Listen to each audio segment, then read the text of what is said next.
സങ്കീർത്തനം 78 ചരിത്രം നൽകുന്ന പാഠം. എൻ്റെ ജനമേ, എൻ്റെ ഉപദേശം ശ്രവിക്കുക, എൻ്റെ വാക്കുകൾക്ക് ചെവി തരുക. ഞാൻ ഒരു ഉപമ പറയാം, പുരാതന ചരിത്രത്തിൻ്റെ പൊരുൾ ഞാൻ വ്യക്തമാക്കാം. നാം അത് കേൾക്കുകയും അറിയുകയും ചെയ്തിട്ടുണ്ട്. പിതാക്കന്മാർ നമ്മോട് പറഞ്ഞിട്ടുണ്ട്, അവരുടെ മക്കളിൽ നിന്ന് നാം അത് മറച്ചു വയ്ക്കരുത്. കർത്താവ് പ്രവർത്തിച്ച മഹത്തായ കാര്യങ്ങളും അവിടുത്തെ ശക്തി പ്രഭാവവും അത്ഭുത കൃത്യങ്ങളും വരും തലമുറയ്ക്ക് വിവരിച്ചു കൊടുക്കണം. അവിടുന്ന് യാക്കോബിന് പ്രമാണങ്ങൾ നൽകി, ഇസ്രായേലിന് നിയമവും. അത് മക്കളെ പഠിപ്പിക്കാൻ നമ്മുടെ പിതാക്കന്മാരോട് അവിടുന്ന് ആജ്ഞാപിച്ചു. വരാനിരിക്കുന്ന തലമുറ, ഇനിയും ജനിച്ചിട്ടില്ലാത്ത മക്കൾ അവ അറിയുകയും തങ്ങളുടെ മക്കൾക്ക് അവ പറഞ്ഞു കൊടുക്കുകയും ചെയ്യും. അവർ ദൈവത്തിൽ ആശ്രയിക്കുകയും അവിടുത്തെ പ്രവൃത്തികളെ വിസ്മരിക്കാതെ കൽപ്പനകൾ പാലിക്കുകയും ചെയ്യും. അവർ തങ്ങളുടെ പിതാക്കന്മാരെ പോലെ ദുശാഠ്യക്കാരും മത്സരബുദ്ധികളും ചഞ്ചലഹൃദയരും ദൈവത്തോട് അവിശ്വസ്തരും ആകരുത്. വില്ലാളികളായ എഫ്രായിംകാർ യുദ്ധദിവസം പിന്തിരിഞ്ഞോടി. അവർ ദൈവത്തിന്റെ ഉടമ്പടിയെ ആദരിച്ചില്ല, അവിടുത്തെ നിയമമനുസരിച്ച് നടക്കാൻ കൂട്ടാക്കിയതുമില്ല. അവർ അവിടുത്തെ പ്രവൃത്തികളും അവർ കണ്ട അത്ഭുതങ്ങളും മറന്നുകളഞ്ഞു. അവിടുന്ന് ഈജിപ്തിൽ സോവാൻ വലയിൽ അവരുടെ പിതാക്കന്മാർ കാണെ അത്ഭുതം പ്രവർത്തിച്ചു. അവർക്ക് കടന്നു പോകാൻ കടലിനെ വിഭജിച്ചു. അവിടുന്ന് ജലത്തെ കുന്നുപോലെ നിർത്തി. പകൽ സമയം അവിടുന്ന് മേഘം കൊണ്ടും രാത്രിയിൽ അഗ്നിയുടെ പ്രകാശം കൊണ്ടും അവരെ നയിച്ചു. അവിടുന്ന് മരുഭൂമിയിൽ പാറ പിളർന്നു. അവർക്ക് കുടിക്കാൻ ആഴത്തിൽ നിന്ന് സമൃദ്ധമായി ജലം നൽകി. പാറയിൽ നിന്ന് അവിടുന്ന് നീർച്ചാൽ ഒഴുക്കി. ജലം നദി പോലെ ഒഴുകി. എന്നിട്ടും അവർ അവിടുത്തേക്ക് എതിരായി കൂടുതൽ പാപം ചെയ്തു. അത്യുന്നതനോട് അവർ മരുഭൂമിയിൽ വെച്ച് മത്സരിച്ചു. ഇഷ്ടമുള്ള ഭക്ഷണം ചോദിച്ച് അവർ ദൈവത്തെ പരീക്ഷിച്ചു. അവർ ദൈവത്തിനെതിരെ സംസാരിച്ചു. മരുഭൂമിയിൽ മേശയൊരുക്കുവാൻ ദൈവത്തിന് കഴിയുമോ? അവിടുന്ന് പാറയിൽ അടിച്ചു, ജലം പൊട്ടിയൊഴുകി. നീർച്ചാലുകൾ കവിഞ്ഞു. എന്നാൽ ജനത്തിന് അപ്പവും മാംസവും നൽകാൻ അവിടത്തേക്ക് കഴിയുമോ? ഇത് കേട്ട് കർത്താവ് ക്രുദ്ധനായി. യാക്കോബിന്റെ നേരെ അഗ്നി ജ്വലിച്ചു, ഇസ്രായേലിന്റെ നേരെ കോപമുയർന്നു. എന്നാൽ അവർ ദൈവത്തിൽ വിശ്വസിക്കുകയും അവിടുത്തെ രക്ഷാകര ശക്തിയിൽ ആശ്രയിക്കുകയും ചെയ്തില്ല.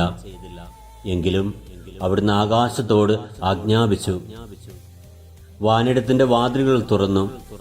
അവർക്ക് ഭക്ഷിക്കാൻ അവിടുന്ന് മന്നാ വർഷിച്ചു. സ്വർഗീയ ധാന്യം അവർക്ക് നൽകി. മനുഷ്യൻ ദൈവദൂതന്മാരുടെ അപ്പം ഭക്ഷിച്ചു. അവിടുന്ന് ഭക്ഷണം സമൃദ്ധമായി അയച്ചു. അവിടുന്ന് ആകാശത്തിൽ കിഴക്കൻ കാറ്റടിപ്പിച്ചു. അവിടുത്തെ ശക്തിയാൽ അവിടുന്ന് തെക്കൻ കാറ്റിനെ തുറന്നുവിട്ടു. അവിടുന്ന് അവരുടെ മേൽ പൊടി പോലെ മാംസത്തെയും കടൽ തീരത്തെ മണൽത്തരി പോലെ പക്ഷികളെയും ഭക്ഷിച്ചു. അവിടുന്ന് അവരുടെ പാളയങ്ങളുടെ നടുവിലും പാർപ്പിടങ്ങൾക്ക് ചുറ്റും അവയെ പൊഴിച്ചു. അവർ ഭക്ഷിച്ച് സംതൃപ്തരായി.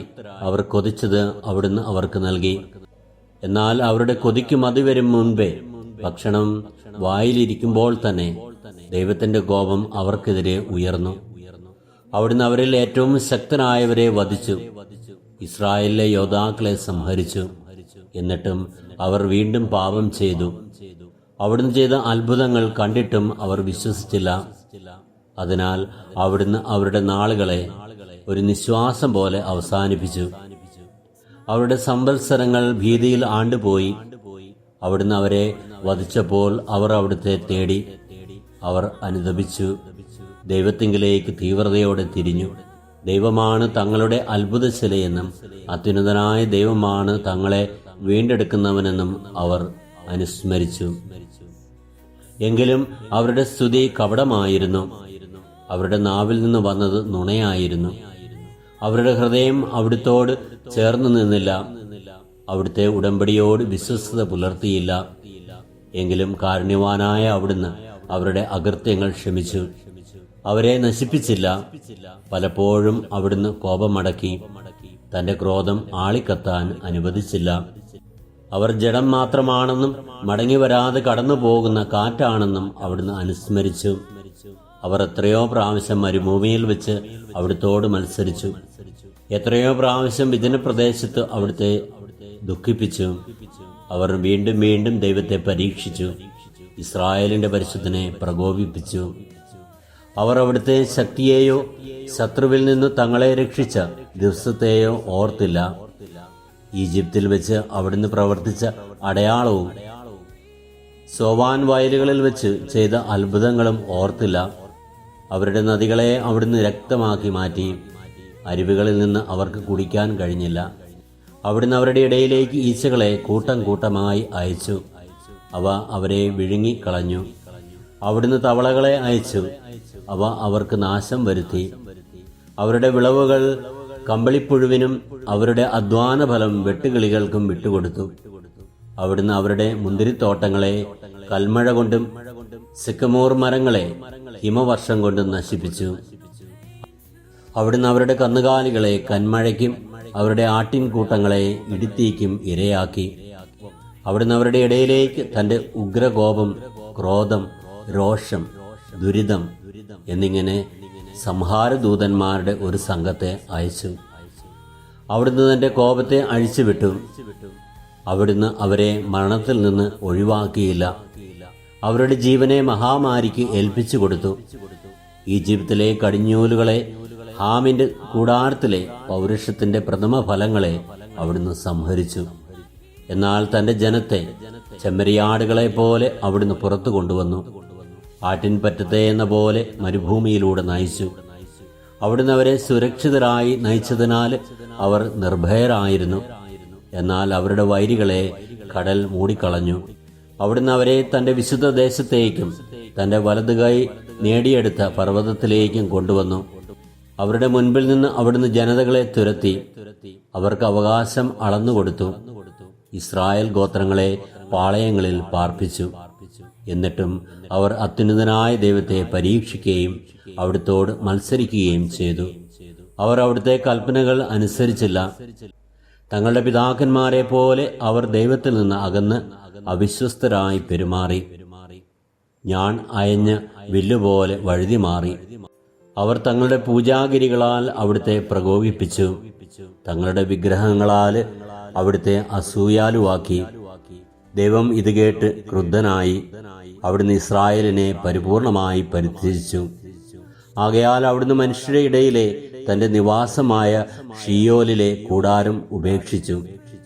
അവിടുന്ന് തന്റെ ശക്തിയെ അടിമത്തത്തിനും മഹത്വത്തെ ശത്രുവിന്റെ കരത്തിലും ഏൽപ്പിച്ചു കൊടുത്തു. അവിടുന്ന് തന്റെ ജനത്തെ വാളിന് വിട്ടുകൊടുത്തു. തന്റെ അവകാശത്തിന്മേൽ ക്രോധം ചൊരിഞ്ഞു. അവരുടെ യുവാക്കളെ അഗ്നി വിഴുങ്ങി. അവരുടെ കന്യകമാർക്ക് വിവാഹഗീതം ഉണ്ടായിരുന്നില്ല. അവരുടെ പുരോഹിതന്മാർ വാളിനിരയായി. അവരുടെ വിധവകൾ വിലാപം ആചരിച്ചില്ല. വീഞ്ഞു കുടിച്ച് അലറുന്ന മല്ലനെ പോലെ, ഉറക്കത്തിൽ നിന്നെന്ന പോലെ കർത്താവ് എഴുന്നേറ്റു. അവിടുന്ന് തന്നെ ശത്രുക്കളെ തുരത്തി. അവർക്ക് ശാശ്വതമായ അവമതി വരുത്തി. അവിടുന്ന് ജോസഫിന്റെ കൂടാരം ഉപേക്ഷിച്ചു. എഫ്രായിമിന്റെ ഗോത്രത്തെ തിരഞ്ഞെടുത്തില്ല. എന്നാൽ അവിടുന്ന് യൂദാ ഗോത്രത്തെയും താൻ സ്നേഹിക്കുന്ന സിയോൻ മലയെയും തെരഞ്ഞെടുത്തു. ഉന്നതമായ ആകാശത്തെ പോലെയും എന്നേക്കുമായി സ്ഥാപിച്ചിരിക്കുന്ന ഭൂമിയെപ്പോലെയും അവിടുന്ന് തന്റെ ആലയം നിർമ്മിച്ചു. അവിടുന്ന് തന്റെ ദാസനായ ദാവീദിനെ തിരഞ്ഞെടുത്തു.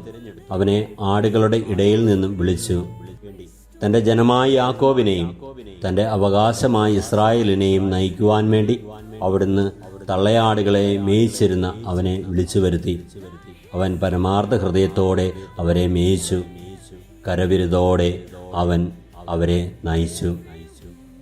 കർത്താവായ ദൈവമേ, ഞങ്ങൾ അങ്ങിൽ നിന്ന് അകന്നു പോകുന്ന അവസരങ്ങളിൽ പോലും ഞങ്ങളെ തേടി കണ്ടുപിടിച്ച് അങ്ങയിലേക്ക് ചേർത്ത് നിർത്തുന്ന അങ്ങയുടെ വലിയ കാരുണ്യത്തെ പ്രതി ഞങ്ങൾ അങ്ങേക്ക് നന്ദി, സ്തുതി, ആരാധന അർപ്പിക്കുന്നു.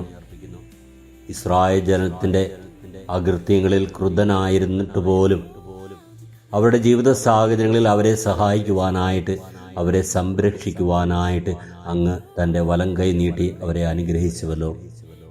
അവരുടെ ജീവിത സാഹചര്യങ്ങളിൽ ഓരോ നിമിഷങ്ങളിലും അവർക്ക് ലഭിച്ച അനുഗ്രഹങ്ങളെ ഓർത്ത് കർത്താവെ ഞങ്ങൾ അങ്ങേക്ക് നന്ദി അർപ്പിക്കുന്നതിനോടൊപ്പം ഞങ്ങളുടെ ജീവിത സാഹചര്യങ്ങളിൽ കർത്താവെ അങ്ങയുടെ സാന്നിധ്യം അനുഭവിച്ചറിഞ്ഞുകൊണ്ട് അങ്ങയുടെ അനുഗ്രഹം പ്രാപിച്ച് ആ അനുഗ്രഹത്തെ പ്രതി അങ്ങേക്ക് നന്ദി അർപ്പിച്ചുകൊണ്ട് ആ അനുഗ്രഹത്തെ മറ്റുള്ളവരിലേക്ക് പകർന്നു കൊടുക്കുന്നവരായിട്ട് ജീവിക്കുവാനുള്ള കൃപയും അനുഗ്രഹവും നൽകി എന്നെ അനുഗ്രഹിക്കണമേ. നമ്മുടെ കർത്താവ് ഈശോ മിശിഹായുടെ കൃപയും പിതാവായ ദൈവത്തിൻ്റെ സ്നേഹവും പരിശുദ്ധാത്മാവിൻ്റെ സഹവാസവും നാം എല്ലാവരിലും എപ്പോഴും ഉണ്ടാകുമാറാകട്ടെ, ഇപ്പോഴും എപ്പോഴും എന്നേക്കും. ആമേൻ.